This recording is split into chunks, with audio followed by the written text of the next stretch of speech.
Welcome to the Alive Active Shooter Survival Training Program, where the experts break down active shooter incidents to discuss and assess each event to help you stay alive. This is your host, security expert and creator of the Alive Active Shooter Survival Training Program, Michael Julian. Welcome, everyone, to the Alive Active Shooter Survival Training Program podcast. I am the creator of the Alive program and your host, Michael Julian. And I have got a very special guest today that I'm pretty excited about, a gentleman by the name of Stephen Willeford. And if you recall, back in November 5th of 2017, there was a active shooter that ended up killing 26 people at a church in Sutherland Springs, Texas.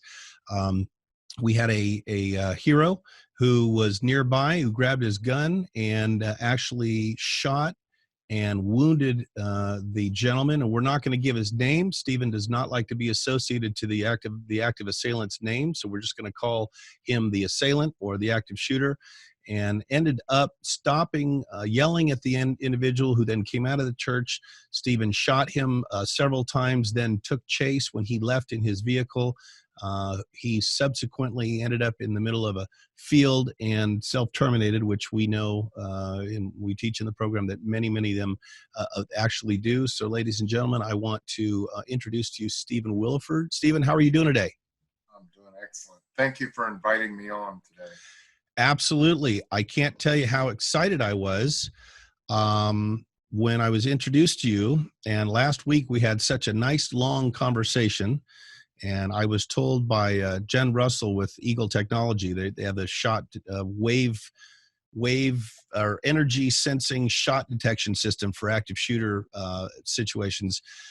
She said, you got to meet this guy. He's great. So when you and I talked on the phone, I really enjoyed the conversation. And you were every bit the good old boy and sweetheart bear of a man that she told me you are. So, but your story is amazing. And that's why I'm so excited to have you on today. So just to kind of recap and give the viewers an overview, as I stated, November 5th, 2017, just barely over a month later than the Las Vegas massacre. In fact, my book was ready to go to print when the Las Vegas massacre hit and then the Sutherland Springs massacre hit. So I pulled it from print and added those two events into the book to address so people would know what to do in those situations. This man this monster, really, you call him evil, which he definitely is, decided to go into this church where apparently his ex-wife and ex-mother-in-law frequented. And he was still married to her. He was married, okay. And went in and well, first of all, he pulled up and shot several hundred rounds into the front inside of the church, I believe, correct? I believe you said, what was it, 30 empty 30 round or 40 empty 30 round magazines? It was 15 magazines that he dropped out of his AR, and he dropped several more out of his pistols. All right. So instead of, there's some estimates that he may have put like 700 rounds into the church. Yeah, somebody told me 400, but 15 times 30, that's a whole lot of rounds regardless. So 450. Yeah, so I won't tell the story. I'd like you to tell a story starting from, where you were when you first heard the shots and kind of what happened. Okay. On the morning, it was Sunday morning, and normally I would go to a church about 40 miles down the road in San Antonio. That morning I chose not to go to church because I was going to start an on-call at the hospital where I work. What on-call is, for millennials that don't know, we carry a little pager. So what's a pager? Well, it beeps and it goes off, and then you have to call in to work, and then you have to they give us 10 minutes to reply to the page, and then an hour to be at work. And I live almost exactly an hour from the hospital. And so anytime we went on call, we would typically work either 24 to 30 hours extra in a week. And it would come at 1 or 2 o'clock in the morning. You get a plumbing emergency. People say, what's a plumbing emergency? If you have 3 inches of sewer running down a sterile hospital hallway, that's an emergency. Yeah, I would say so. So you were on call. You didn't go to church that day. Were you at home, or weren't you at your daughter's house? No, my daughter was in my house. Okay. I was home. My wife had chose to go down. My younger daughter, we were building her house from the ground up ourselves.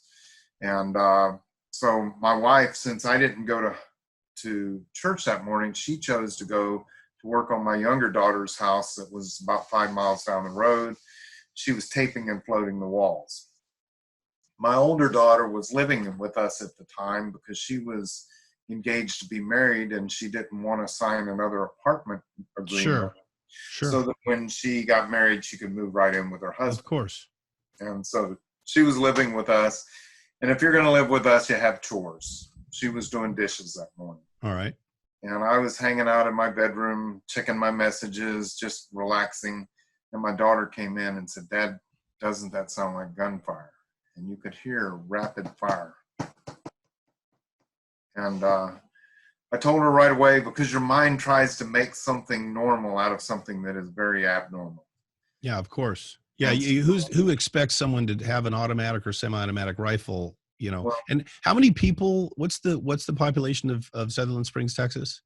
We are under 600 total population. So it's a very small town. Very small town. And I told her right away, I thought it sounded like someone tapping at the window. And I went over and I pulled the curtain back and I looked outside. I didn't see anything. And she said, "Come into the kitchen." The kitchen, my house is an older house. My bedroom is where we closed in. And so it's got better insulation, double pane windows and stuff. When I walked into the older part of the house, I knew exactly what it was. And I told her it was gunfire.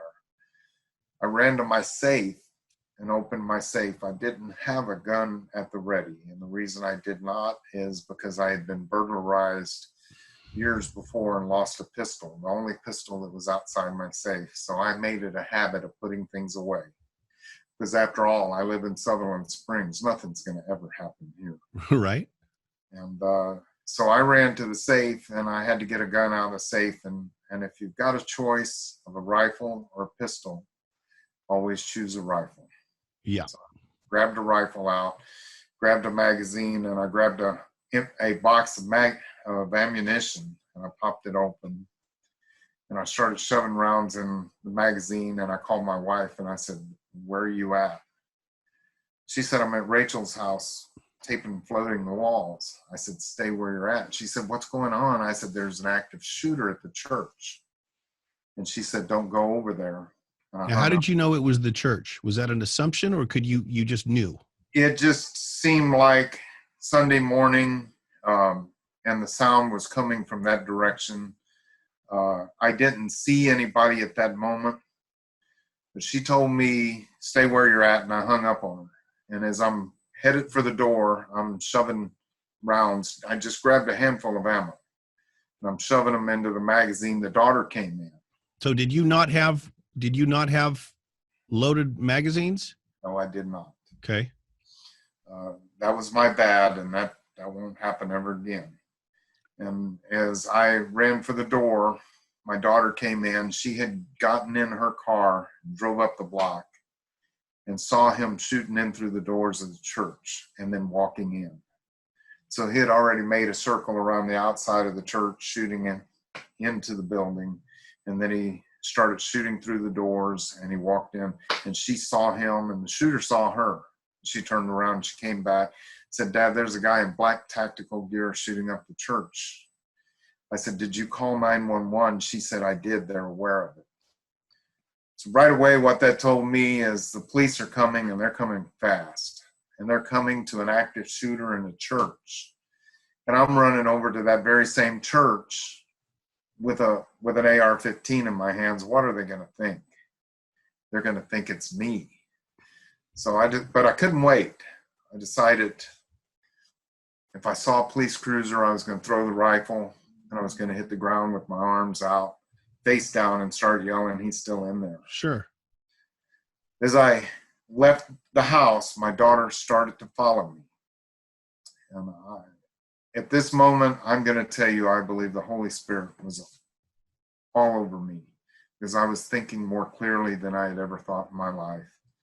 And I told her, I said, go back in the house and load me another magazine. I knew she couldn't go load a magazine and bring a magazine out in a shooting. You just wanted her occupied so she was not in a danger zone. I sent her back in to do what we call busy work. Right. Give her something that I knew she couldn't do. And I ran across the street. And as I was running across the street, I called out. And I believe also that, the Bible talks about this. The Bible says that when Jesus entered the garden and the two possessed men saw him, they knew who he was. The demon said, we know who you are. Have you come here to torment us before our time? And Jesus called those demons out of those two men and drove them into the pigs, and they ran over the cliff and died. I believe it was that same voice that called the demons out of that church, because I don't believe that anybody could do the horrible things that he was doing without a demon. So you showed up. Do you walk or drive? I ran. Okay, so you ran over and you heard the shooting and you yelled into this church. As I was running across the street, I yelled out. And what had just happened inside the church is he had just shot Chris Workman in the back. And Chris was instantly paralyzed from the waist down. And then he shot Chris's mother through the breast. And he was walking over as he had done to everybody else. He would shoot someone and then he would walk over, and at point blank range, he would finish them off. A kill shot, it's called. So, yeah. So he was making sure he was doing the ultimate power grab, and that is making sure that he was taking lives. Yes. And so he was walking over to finish Chris and his mother off. And Chris heard me yell. The ladies in the church, they heard me yell.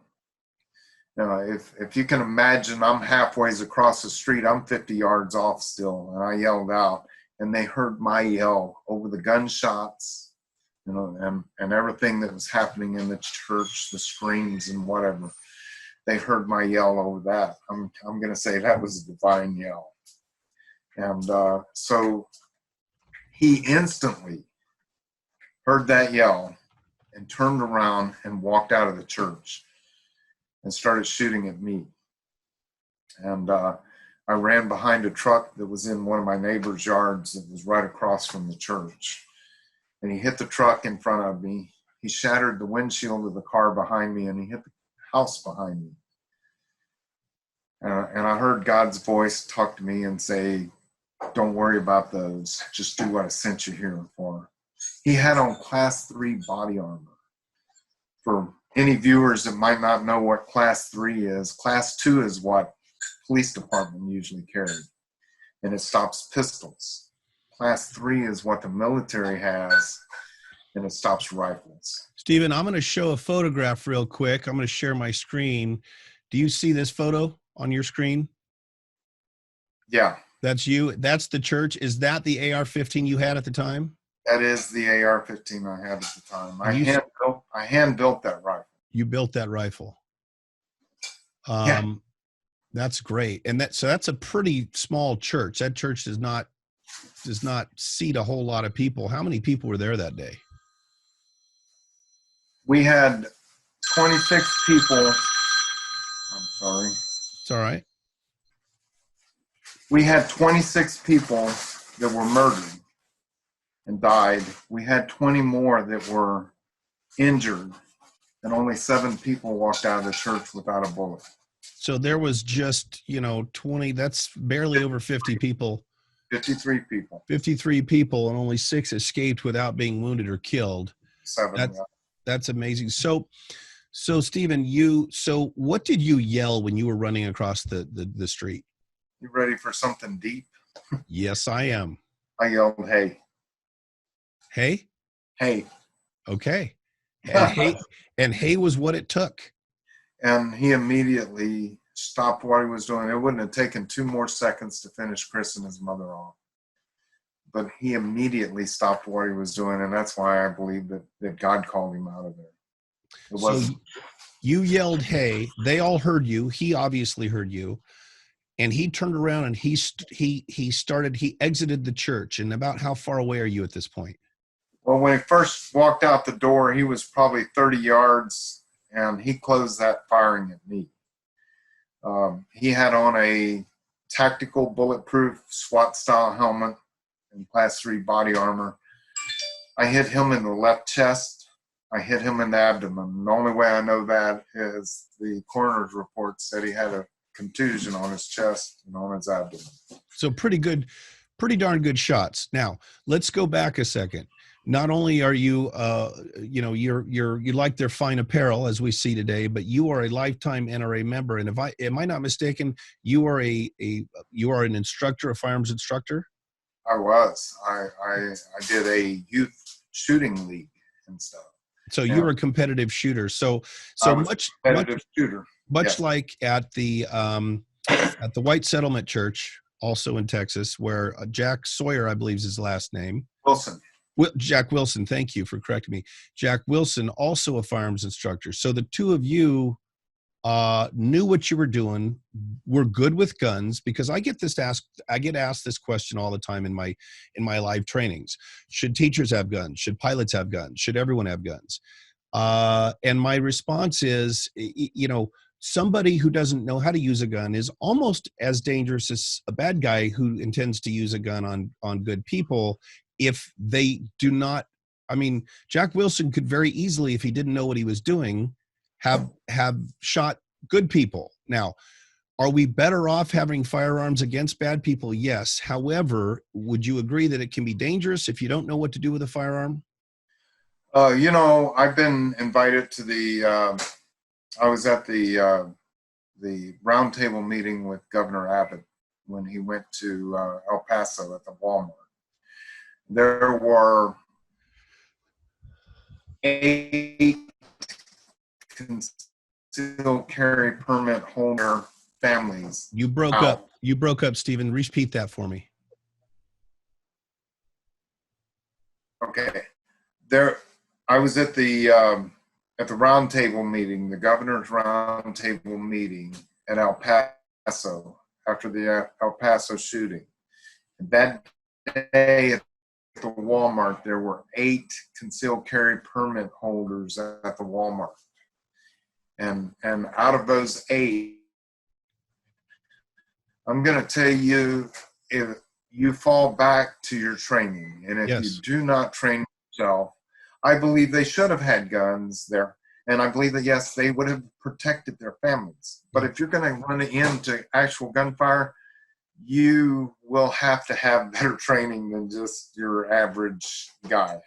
If all you ever do is qualify to carry a gun, just remember qualification is the bare minimum acceptable. Yep. Be able to carry that gun. I don't think that you are qualified to confront an active shooter. Right. So I think we agree that if somebody is going to carry a weapon and decides to act out against somebody, they should know their limitations, and they should be trained to use it properly. I personally believe that. I believe they first, if you're not going to train, protect yourself, protect your family, but go no further. Yeah. All right. So I apologize for the segue. All right. So back to the incident. So this person, this evil human, barely human being, decides, he hears "hey" from you. He was going to do kill shots on Chris Workman and his mother, but instead he heard you and he decided to come out. So he exits the church. And now, are you in the open, or had you gotten behind a vehicle at this point? Well, if he can. Nope. It's okay, buddy. Way, I just handed it away. Hey, you're a popular guy, and people want to talk to you. It's okay, but I got you. So go ahead. Okay. So he exited the building. He was probably 30 yards from me, and he was shooting at me. And right away, I was running across my neighbor's yard. At that point, I ran behind my neighbor's truck, and he put a bullet in the rear quarter panel of the neighbor's truck, and I ran toward the front of it and used truck for cover, and I put my rifle across the hood of the truck and engaged him. And, something about a 6.2 liter Hemi felt right nice to, Yeah. Yeah, for sure. but, and that's when he hit the car's windshield behind me, the house. And as he came up, I hit him in the left chest and I hit him in the abdomen.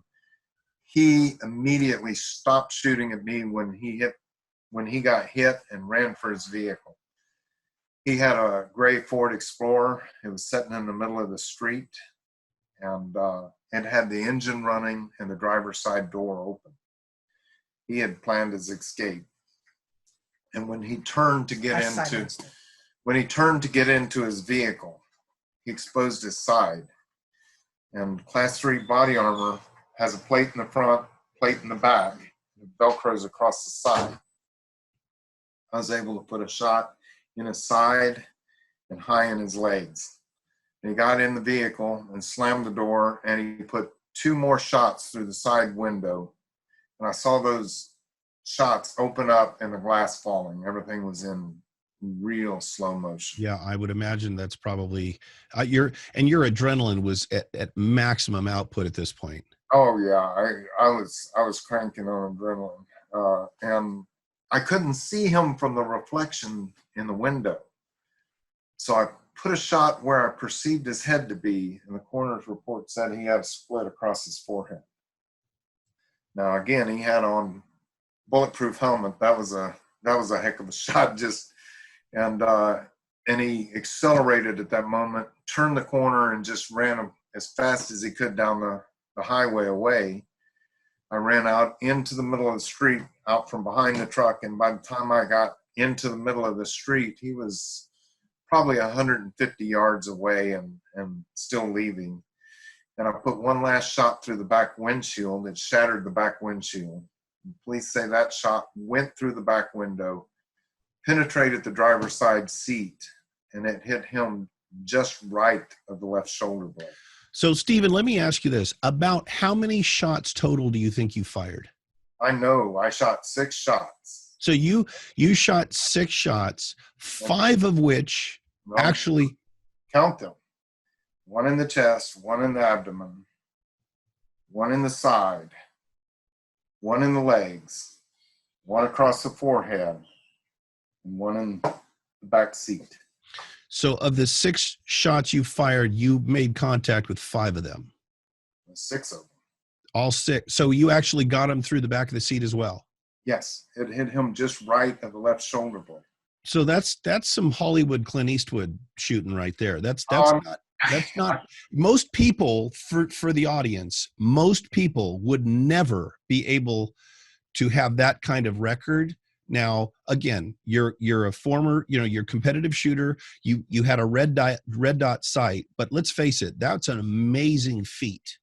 I built that rifle. Yeah. I know that rifle. When I opened that safe, there was no choice. There was no question, because I used that rifle shooting bowling pins and moving. Yeah. And some of the bowling pins are different colors, and you're supposed to leave those up. So clearly training is important. And yes, we are both very much Second Amendment advocates. But we're not extremists to say, again, that everybody should have a gun and shoot and be a hero. It's not practical.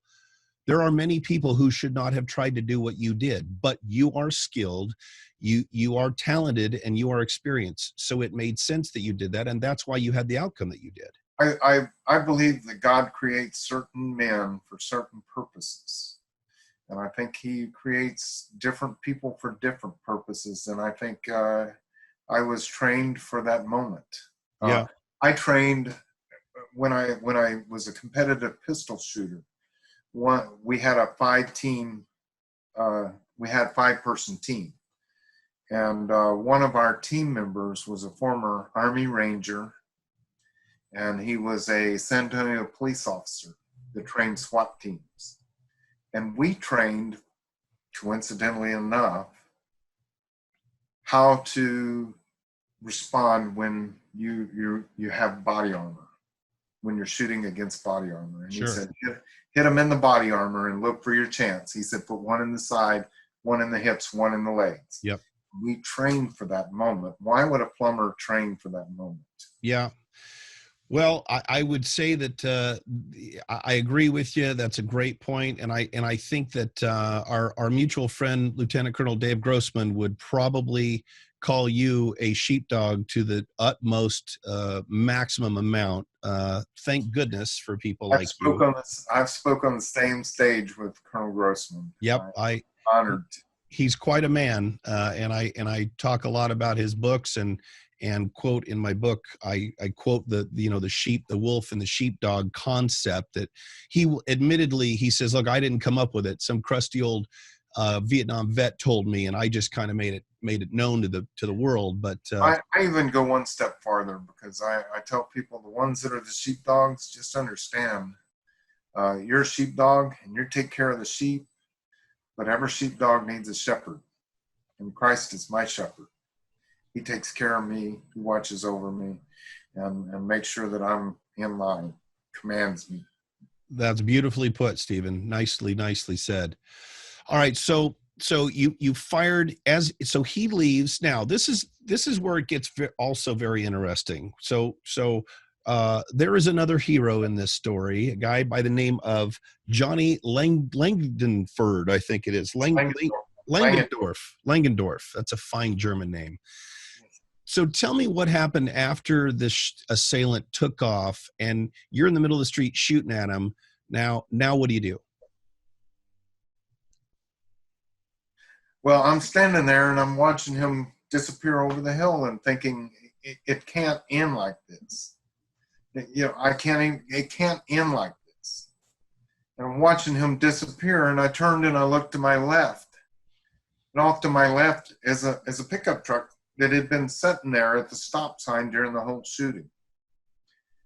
And I ran over and I tapped on the window and said, that man just shot up the church and we have to stop him. Any sane person in this world would have just accelerated and left me standing there. You got to get this sight of me being barefoot in the middle of the street with an AR-15 in my hands and tapping on the window and said, that guy just shot up the church and we have to stop him. He just saw the shootout in the street. He was on 911 in his phone. Any sane person would have just accelerated and left me there. But this is Texas we're talking about. We're not known for our sanity. Well, and you're not known for being light on cojones either. You guys definitely, you're manly men, so that's good. So go ahead. The next thing I hear was the locks on his truck come open, and I crawled up into the cab with a long, tall Texan. He's probably 6'3". He's got on a cowboy hat, a gray cowboy hat, big feather in it. Got a toothpick hanging out of his mouth, of all things. Got a longhorn skull tattooed in the middle of his neck with the horns running up under his ears. I mean, so I'm gonna show a quick picture of him, Stephen, if that's okay. Let me just show you. Well, I'm gonna share my screen here and show you. So this is. People need to know what I was looking at. Yeah.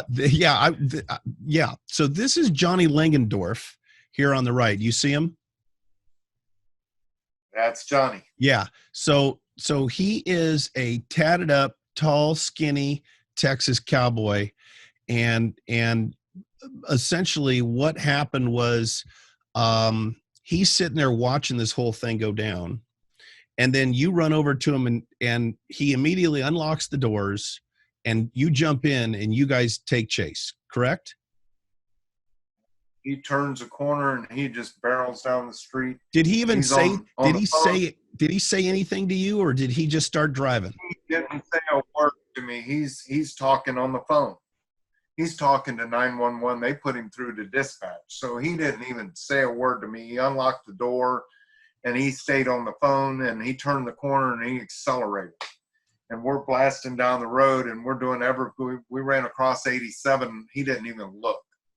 And 87 is one of the main roads that go from San Antonio to the coast. And so a lot of oil field around here, a lot of trucks go down that road and stuff. And he didn't even look. We just darted across 87, full tilt. And at this point, I'm thinking, I just grabbed a handful of ammunition. I don't even know how many I have left. I don't know how many I fired at that moment. So I dropped the magazine and I'm looking. I got 1 round in the top of the magazine, 1 in the chamber. I got 2 rounds left. Right, right. I picked it back up in my rifle and I told Johnny, I said, tell them, hurry, hurry. I got 2 rounds left and he's still got on class 3 body armor. So we're blasting down the road and we're passing, we're splitting cars. And Johnny said in an interview later that he was doing over 95. And I'm going to tell you, I believe that 110%. That was an intense ride. Yeah, I'll bet. He was splitting cars and he was doing everything that truck could go. And we're trying to tell 911 when we cross a intersection or something. Sure. Okay, we just crossed this intersection. They said, do you see him yet? We still didn't see him. We're just running down the road in the general direction that he went. And so just as we got to 772, we saw him, and I saw him in the distance. I said, that's him, gray SUV, the back windshield's missing, that's him, that's him. And he told that to 911, and I turned and I looked at him. And again, I didn't even know his name at this point. I'd never met him before in my life. And I turned and looked at him, and I said, you know, if we catch him, you're going to have to put him off the road. Very first words Johnny said to me, he turned and looked at me, and he said, yep, I already figured that. And I'm thinking to myself, oh, my God, who am I riding with? And Johnny's probably thinking, you know, I always wanted to try a pit maneuver. Yeah. But he continued on, and he started slowing down. And I'm thinking at this point, okay, my shots made a difference. Yep.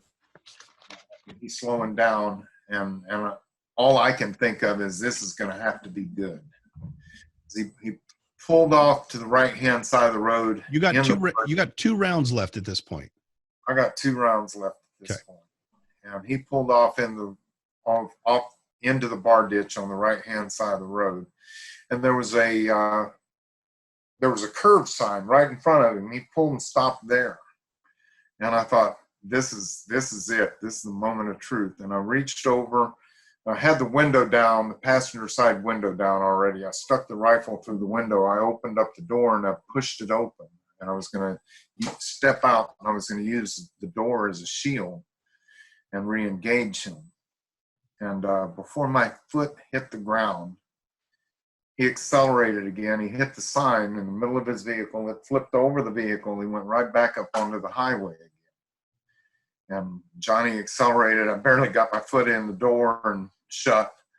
And we started chasing him once again. And he went about 3/4 of the mile up the road. And this time he swerved off to the left-hand side, off the road, through a fence, and about 50 yards out into a field, and stopped.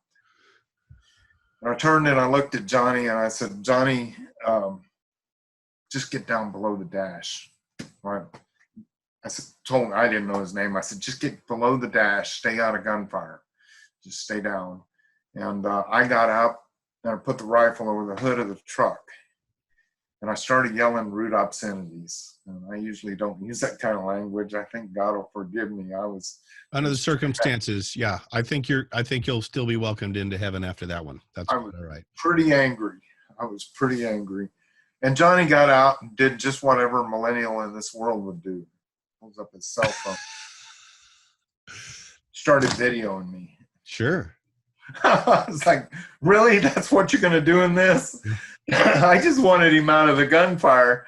You know, he gets out videoing. And later, the police confiscated his phone and told him his phone was evidence and didn't give him his video back. Did that video ever make it into the public? Because I didn't see it. Well, some of the video later made it into the public after it was all over, with me sitting on the side of a guardrail and talking to the police department. Okay. But I held that rifle over the hood. That's the second Dodge truck that day that I stood behind. And I stood behind that truck for 5 to 7 minutes waiting for police. I'm honestly a little surprised Dodge has not hit you up to make a commercial about the strength or bullet resistancy of Dodge trucks. Well, I'm actually a Ford guy. Yeah. Okay. I'm a Chevy guy. It's okay. Well, and me and the guy that we had the shootout with in the yard, we grew up together. and I'm a Ford guy. He's a Dodge guy. His car was a Dodge Challenger, and that the windshield got smashed in. The truck was a Dodge truck, you know, and I always bantered back and forth with him about Ford. I have a Mustang, and I actually have a GMC truck, but we always banter back and forth, and I always said, Dodge, there's no reason to ever own a Dodge. And that day I had to call him back and say, I am sorry, Fred. I said, I found a good use for a Dodge. He said, what's that? I said, they stop bullets really well. A barricade. I said, you know, that's that 6.2 liter Hemi, man, that's a lot of iron between you and a bullet, you know? Yep. So anyway, he told me, he says, brother, you can use my truck for whatever you want it for from now on. But I'm holding the rifle over the hood of the truck. 5 to 7 minutes, the police were behind me. Wow. So my community didn't have 5 to 7 minutes left. Yeah. So you're bared down over the hood of the truck, of Johnny's truck. And are you not seeing any movement inside the vehicle at this point? I couldn't see. He was parked almost, it wasn't quite straight away from me, but at an angle, and I couldn't see in. But I kept that red dot on, right on that side window. But I couldn't, and side window was gone, so was the back window, and I couldn't see any movement.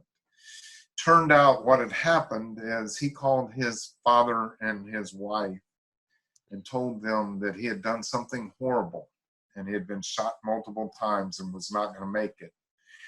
And he turned the pistol on himself and shot himself. Now, I didn't hear that, but that's what the police say happened. He shot and killed himself. I waited there for 5 to 7 minutes, watching and waiting, and finally I heard off to my left a PA system say, driver, get out of your vehicle with your hands up. And I turned and I looked to my left, and I could see a police cruiser up there about 50 yards from me. And I'd been so focused on what was going on down there, I didn't see or hear him pull up. And he said it again, and I looked at him, he said it again. He said, driver, get out of your vehicle with your hands up. And I thought, okay, the police are here. I don't want any mistakes. And you know, I've taught defensive courses for 20 odd years. And I tell people, if you ever use deadly force, expect to go to jail. And when the police get there, comply. No matter what, comply. Absolutely. So I laid my right, that officer wants to go home to his family. And he doesn't know who you are. So I laid that rifle on the hood of the truck, and I started back to the back of the truck with my hands up, palms out toward him, hands up, and started walking back. He made eye contact with me, looked at me, and he keyed that mic again. He said, not you. I was like, okay. I went back over. I picked up my rifle and held it at gunpoint again. You know, you bet. He realized that I still had a tactical advantage over him because I was 50 yards away with a rifle. He was 100 yards away from the shooter. And with a handgun. Yeah. With a handgun. And so I waited probably another 5 minutes or so, and then other officers started showing up, and they started pulling out rifles, and I'm like, okay, I am done now. I'm finished. Sure. By this time, adrenaline dump is starting to let go, and I'm starting to shake, and I pulled the rifle down. I put it on the toolbox of Johnny's truck, and I started holding on to the bed of the truck and trying to get my feet into the shade. You're barefoot at this point. November 5th, 2017, it was 90 degrees that day. Texas. And the pavement's getting hot on my feet. And so I waited at the truck, and they formed a police line back 50 yards back farther from me. And I waited probably for another 45 minutes trying to figure out what they're trying to do, because I have no communication with anybody. Finally, I decided, you know, the guy's probably dead by now. He's probably bled out. You know, I don't know what's going on. But I'm going to run back to the police line. And I started to run, and they said, no, stay where you're at. They brought up a police cruiser for me to run back to the police line and use for cover to get back to the police line in case the guy started shooting again. And I got there, and then I realized they were waiting on a drone. They brought in a drone, and they flew it over there to see what was going on. And I'm sitting there, hopping with my feet, and my officer walked by, and I said, and I could see my wife at the other line they had set up about 200 yards down the road. Yeah. I said, can I go back there and ask my wife for some shoes? He said, no, you need to stay here. I said, but my feet are hot. He opened up the back of his police cruiser, and he said, you can sit in the back of my police car. I'm like, no, I'm good. Yeah, no, thanks. I'm good. My feet are fine, you know. Yeah. First, I couldn't calm down enough to sit out. Sure. And second, I didn't want to be in the back of that police car. I figured I was going to end up cuffed and stuffed at some point anyway, but didn't want to rush that at all. I didn't want to make it where all they had to do is shut the door. So they brought the drone in, and at that point they'd established that the guy had self-terminated, correct? Or at least he was no longer a threat. Yes. And then you mentioned you thought you was there concern based on stories you might have heard, horror stories of what happened to good people when they do the right thing? Was there ever a concern that you might get in trouble, or did you know that you're in Texas and they're smart enough to not prosecute or go after a good guy that just saved people's lives? Again, I had taught defensive courses for 20 odd years. And I told people when teaching these courses, if you ever have to use deadly force, expect to go to jail. It needs to be that important. It needs to be that important that you expect to go to jail. I figured they would figure it out in the end, but I thought I was going to get taken down and booked and probably get bailed out pretty quickly, but I thought I was going to go to jail. I honestly did. And I was okay with that because you did the right thing. The consequences of not doing it would have been greater. And you know, if I have to go to jail and fight it out in court, I figured we could do that. Absolutely. But it wasn't to happen. And I did what, you know, I do work with U.S. Law Shield. And they tell you something like this happens, shut up and lawyer up. I didn't do that. I had diarrhea of the mouth. Well, and I think that's a normal psychological reaction, especially after you want to talk. Your brain is like, oh my God, I got to talk about this, you know, because it's like such a huge event and it's traumatic. It's going to be traumatic to anybody, whether you're the good guy or a spectator. I mean, Johnny even was probably like, wow, did that really just happen? So that's a natural thing. But so you got diarrhea of the mouth that you said, but again, I gave my statement to 5 different law enforcement offices down on the crash scene. And they held me there for 4 hours. And they finally told me I could go after the Texas Rangers showed up. And I gave my story to the Texas Rangers, the ATF, and everybody else. Finally, they told me I could go. And I started walking back to my car. And this lady came up behind me, Mr. Willeford, I need to talk to you for a minute. And I turned around and looked, and she came up, she gave me a bear hug. And she said, I had friends in that church. And I said, how bad is it? And she said, it's really bad. Nobody could ever give me an answer except it's really bad.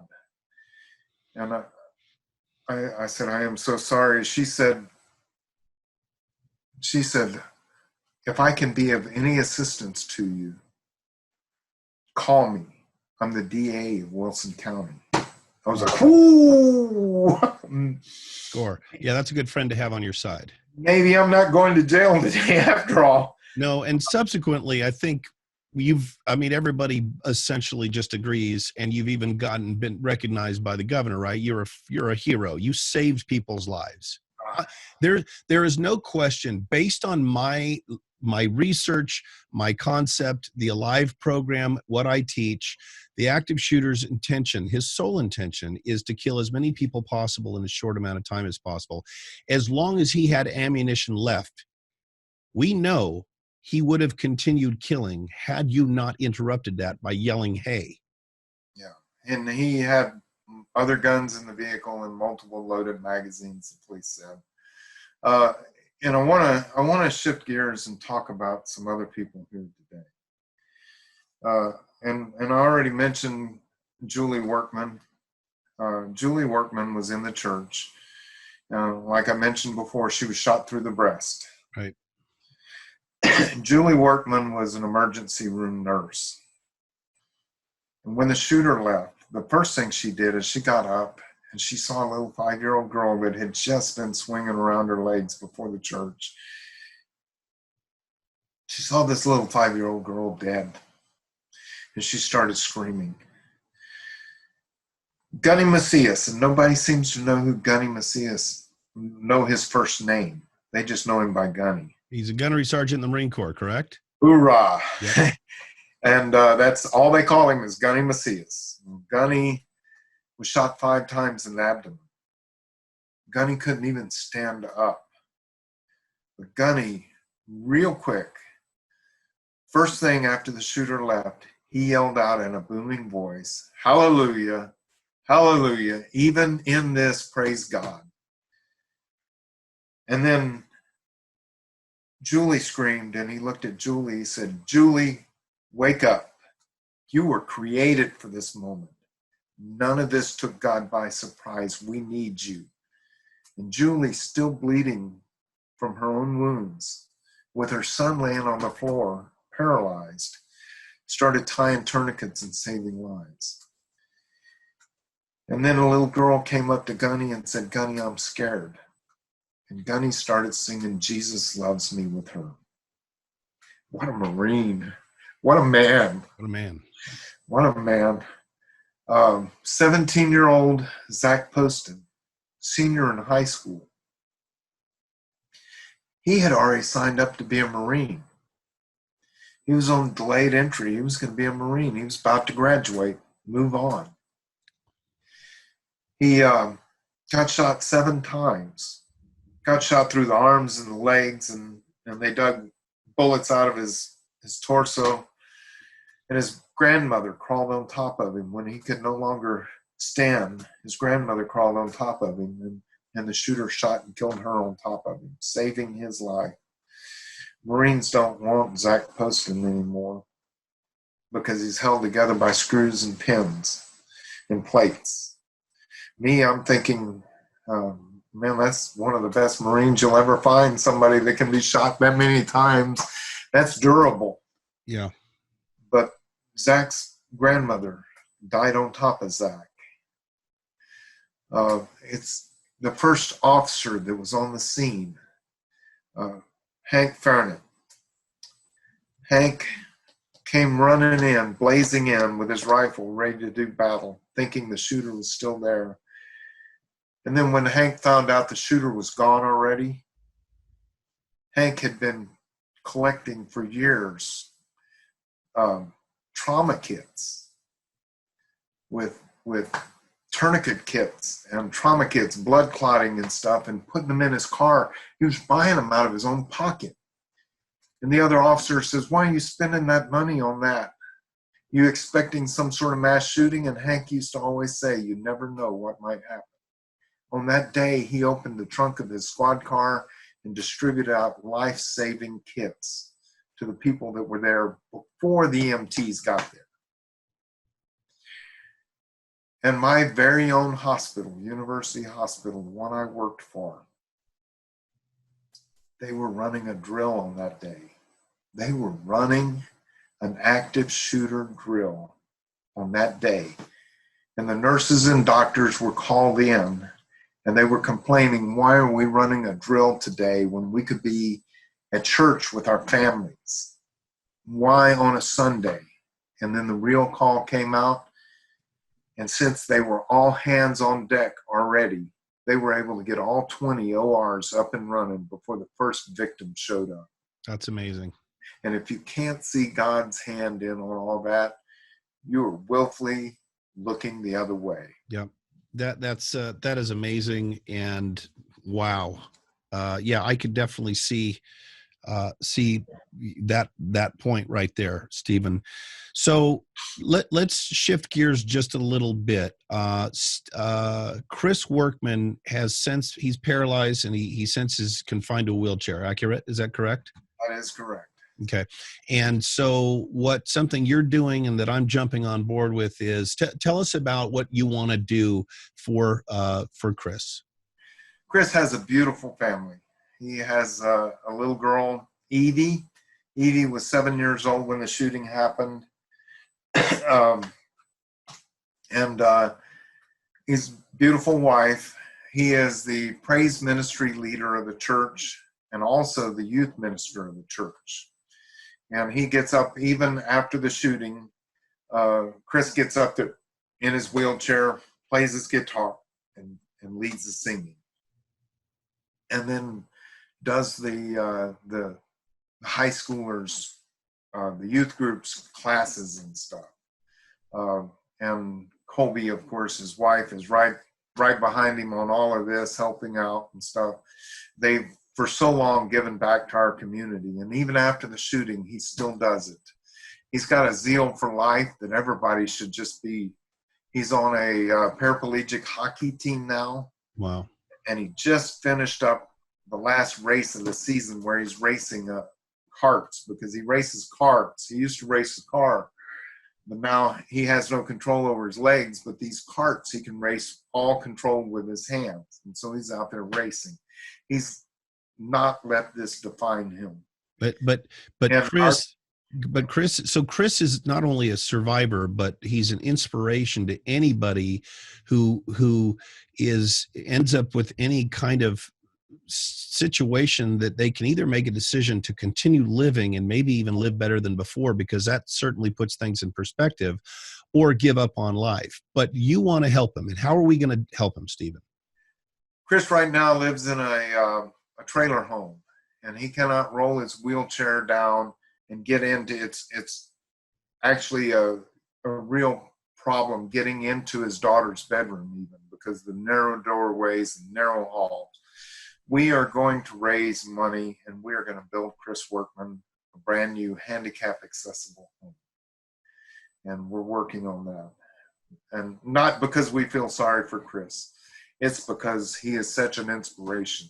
And we want to make it where Chris and Colby can live as much of a normal life as they can. Sure. And this situation, as horrible as it is a great opportunity in many ways, because one, Chris is an inspiration. The guy is amazing, and he's not given up. He's going full speed ahead because he knows how quickly that can change. So he's an inspiration to everybody. Let me tell you a little bit about what Chris did for me after that day, because I had a hard problem dealing with survivor's guilt. And I told Chris, if I would have been there 15 seconds earlier, Chris, 15 seconds earlier, you'd still be walking. Yep. And Chris told me, he said, you didn't get there on your time. You got there on God's time. Yeah. He said, if it only costs the use of my legs in this world to bring people to Christ, then it was a price well worth paying. And he helped me deal with the fact that I wasn't there as fast as what I should have been, or whatever. I wanted to. I felt bad that I was unprepared. I was unready to be out the door faster. Yeah. And he helped me deal with that himself. Well, I can certainly understand your struggle with that because of the type of human being you are. That is probably a natural reaction to wish you had been able to do more. The fact of the matter is, you did everything in your power, and you successfully stopped this thing. So, but I get it. I get it. It's easy to say, but you had to live through it, and I can't say how much. I mean, I can't tell you how I respect you, and so glad. Chris helped me deal with that. Yeah. Well, that's who he is. The guy he's amazing. There's no question. He's an amazing man. And we are having a fundraiser if you're in the San Antonio area, or if you even want to travel in. We're going to have a fundraiser at Texas Pride Barbecue. Texas Pride's been on the Food Network. Look them up. They're a great barbecue place. April 26th, right? April 26th. And you're going to have live bands. And if I'm not mistaken, you said that, who is it's going to sign a guitar? George Strait? We've got a guitar, and we're going to try to send it to him to get signed. I would imagine he will probably jump all over that because George Strait is quite a guy himself. So he's an amazing man, and we're going to try to get George Strait to sign a guitar. Somebody has already donated a Harley Davidson 2014 CVO. Who donated that? He wishes to remain totally anonymous. I think that is amazing. I was going to give him a shout out, but if he's that guy, then I think that's even more admirable. He told me he would meet me, but he did not want to meet anybody else. Amazing. He wants to remain totally anonymous, but it's a 2014 CVO. It's got 5,000 miles on it. Only if he's ready for its first oil change. That is phenomenal. And so how much, Stephen, how much money are you trying to raise here? I'm going to have to raise about, I can't say we are going to have to raise about $300,000. Okay, about $300,000. Now, since you and I spoke on Friday, I went to my Facebook account and I created a fundraiser for Chris Workman. And so I am also going to be promoting and campaigning to earn whatever I can that is going to go direct to that fund. I also offered, and we're working now, you and I are working on setting up a training probably in San Antonio. How far away is that from Sutherland Springs? San Antonio is about 40 miles from Sutherland. Okay, so 40 miles, maybe an hour drive or so. We're going to put together, I'm going to come out and do a live training, and we're going to sell tickets, but all the proceeds are going to go towards this this great cause to get Chris a nice wheelchair accessible house for he and his family. We also, if you want to donate directly, yep. You can go to Military Warrior Support Foundation. Okay. San Antonio, Military Warrior Support Foundation. And just look Chris's name up to make sure it goes to him. Up at the right-hand top of their home page, it says Donate to Chris Workman.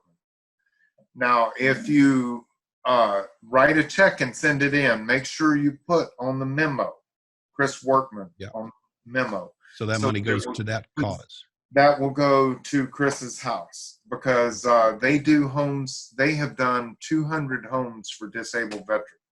It's a great cause. And, so we're funneling the money through their 501c3. So it is a tax write-off for you if you send a check in. It's a great opportunity, and they are allowing us to use their 501c3 to channel money in so we can build Chris a house. So anybody interested, and I know a lot of my viewers will be interested because they're that kind of people, either go to my Facebook page and look up the Chris Workman charitable donation thing, whatever, put that in the search or whatever, and you'll find it and donate that way. All that money will go to Chris's or go to Military Warrior Support Foundation, and make sure you tag Chris Workman so that money goes. And then the 26th at Texas Pride Barbecue in San Antonio, that's going to be quite a party and a heck of a great event. So anybody in that area, 5 live bands, that's a party. So barbecue, barbecue and beer, and good people, good old boys from Texas. I'll be there. Governor Abbott said he will probably be there. Yeah, I am giving. So part of my live training program, I actually have a instructor certification course quarterly, and the 24th and 25th is my instructor certification course. So there's very little chance I'll be able to wrap up 2 10-hour days and then fly out there. But if there's any way I can, or if I have to postpone it because of this coronavirus thing, then I will do that. And I will. Right now. What's that?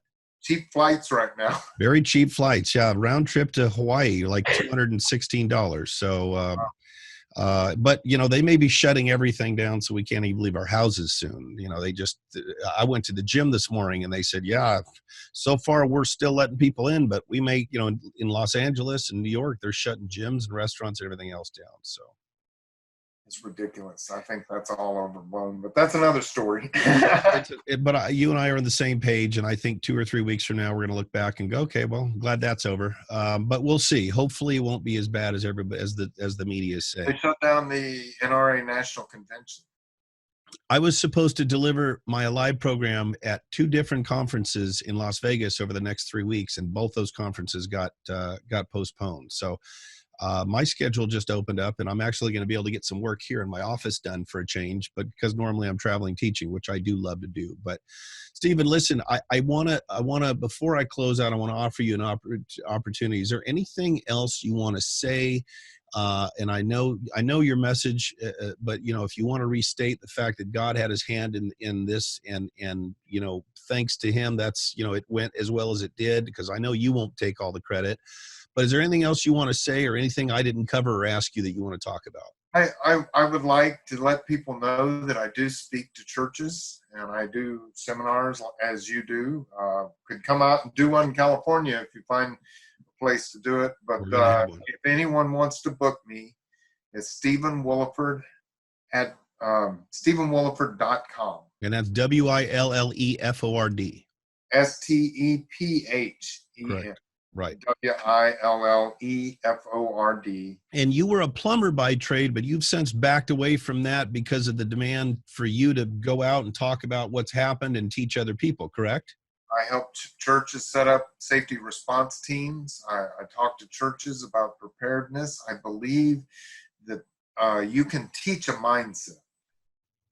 And it takes a mindset. It takes a thought process. You have to decide this today.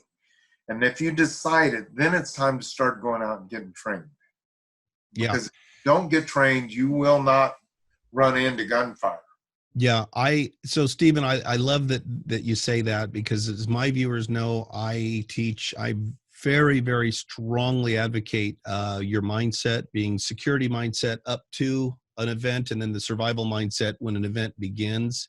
Because like I've said before a million times, you could have your body and what to do, you could be perfect, but if your brain is not at the maximum efficiency to carry out those physical actions, you're not going to be as effective. So yeah, mindset is something that we all, you and I and Grace Grossman, we all advocate greatly. After the El Paso shooting, I was working with my apprentice, and he said, "So what if you would have been in the Walmart and didn't have your gun?" And I said, "Wait, I don't understand the question." It would never have happened. Yeah. He said, "No, what if you were in the Walmart, didn't have your gun?" I said, "Okay, I'll play your silly little game. I forgot to put my pants on in the morning."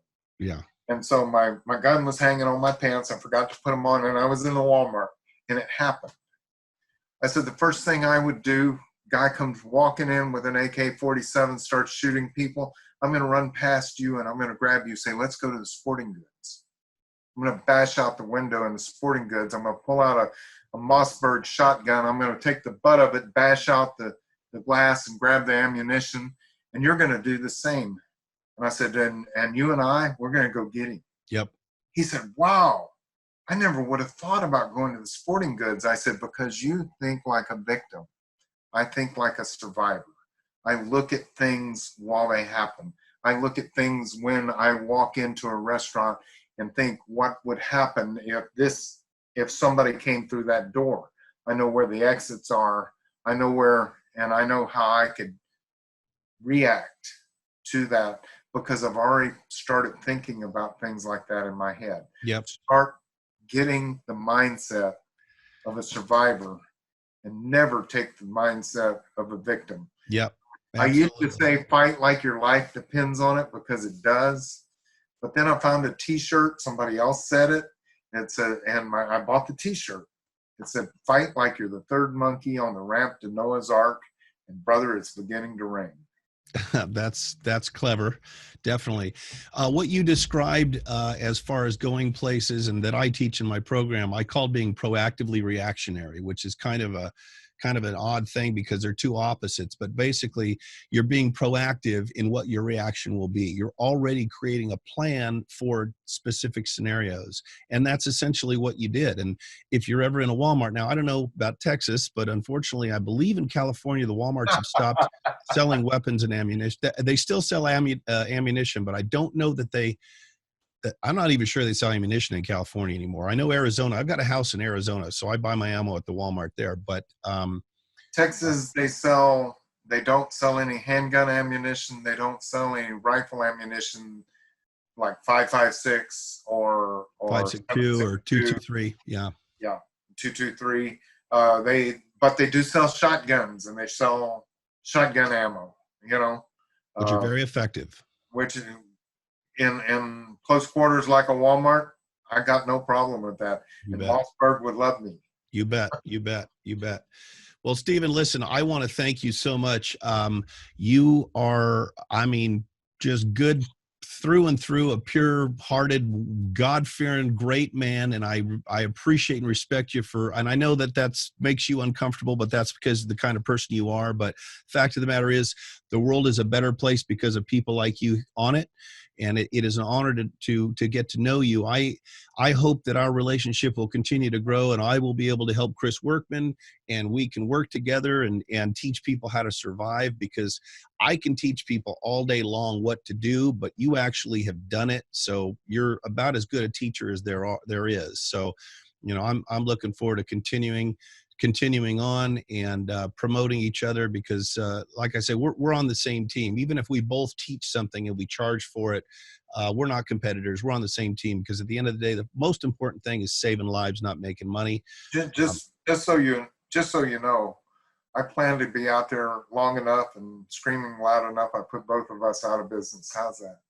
That's what I say too. Our mission is to put ourselves out of business. So I'm with you on that. Well, in the meantime, anybody interested in the program, in the book, or anything, the website is www.activeshootersurvivaltraining.com.